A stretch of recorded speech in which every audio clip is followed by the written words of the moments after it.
C'est un conte qui nous vient du Sénégal.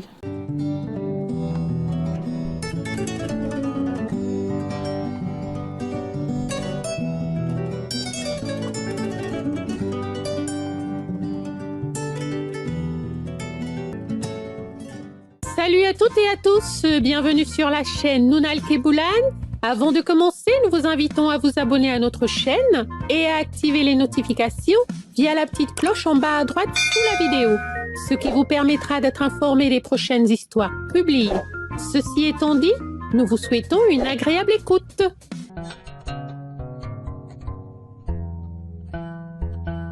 Le chasseur et le génie voleur de femmes. Voici la devinette du jour. Avant de commencer l'histoire, je t'invite à la lire, à donner ta réponse dans les commentaires et tu auras la réponse à la fin de l'histoire.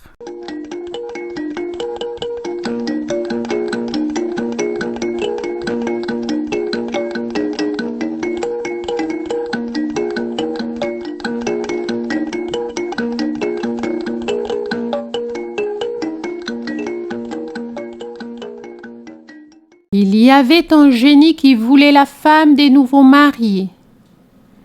Quiconque se mariait se voyait privé de sa nouvelle épouse, enlevé par le génie. Un brave et téméraire chasseur apprit la nouvelle et annonça qu'il irait chercher une femme dans ce pays afin de savoir si les hommes y sont sans valeur. Après avoir dit cela, il se prépara et partit. Quand il arriva dans la cité, on le reçut avec faste. Le roi lui demanda le motif de sa visite.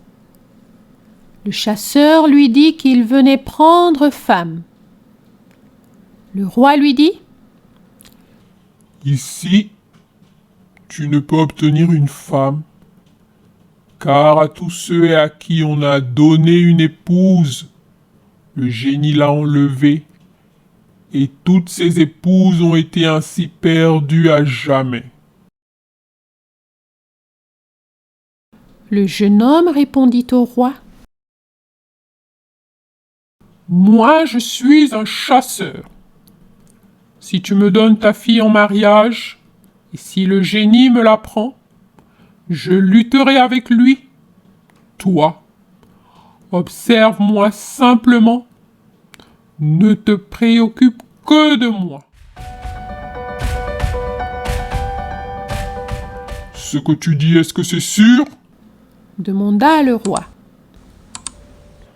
C'est sûr, répondit l'homme. Le roi lui donna une femme.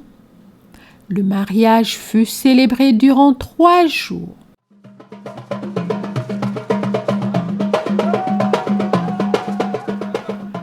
Lorsque les invités furent partis, le jeune homme rentra avec son épouse dans leur chambre. Dès qu'ils se couchèrent, le mari tenta de la toucher dans l'obscurité, mais ne trouva rien. Il s'inquiéta.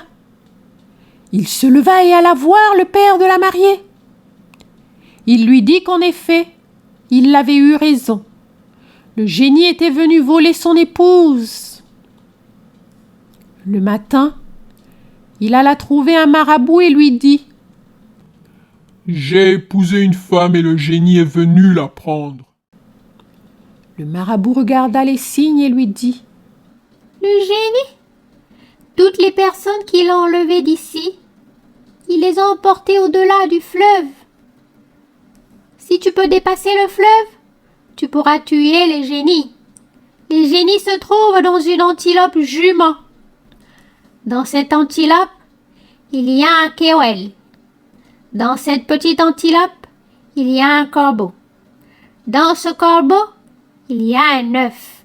Cet œuf, si tu l'écrases, les femmes volées par le génie vont apparaître. » Le marabout dit encore : « L'antilope Koba quitte son logis vers 11 heures pour aller boire à la roche qui se trouve dans le fleuve. L'outil est son nom. » Le chasseur prit sa gibecière, y mit sa nourriture et partit, accompagné de son chien.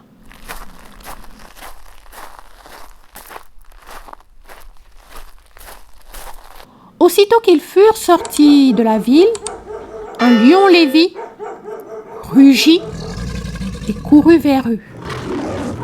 L'homme s'agenouilla pour tirer, mais le lion lui demanda: « Que vas-tu faire ?»« On a volé ma femme. Je suis à sa recherche. Si tu veux m'attaquer, je te tue. » Le lion lui dit: « Partons donc. Je m'en vais t'aider. Ce que peut faire un ou deux, trois le feront mieux. » Ils marchèrent longtemps.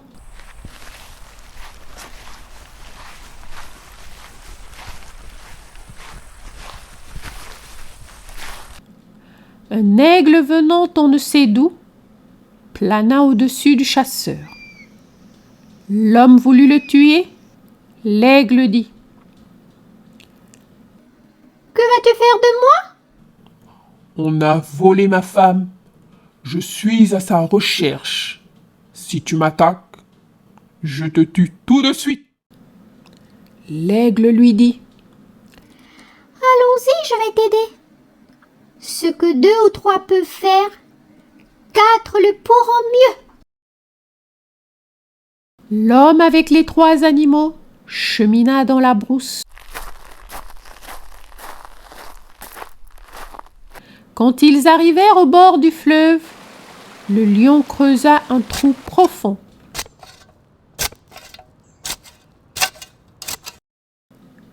Ils s'y tapirent bien cachés. Vers 11 heures, l'antilope Koba arriva pour boire au rocher du fleuve.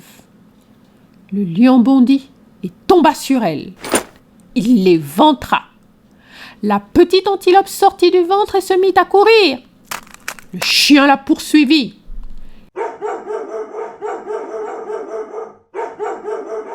Ils coururent sur 2 longueurs de sas.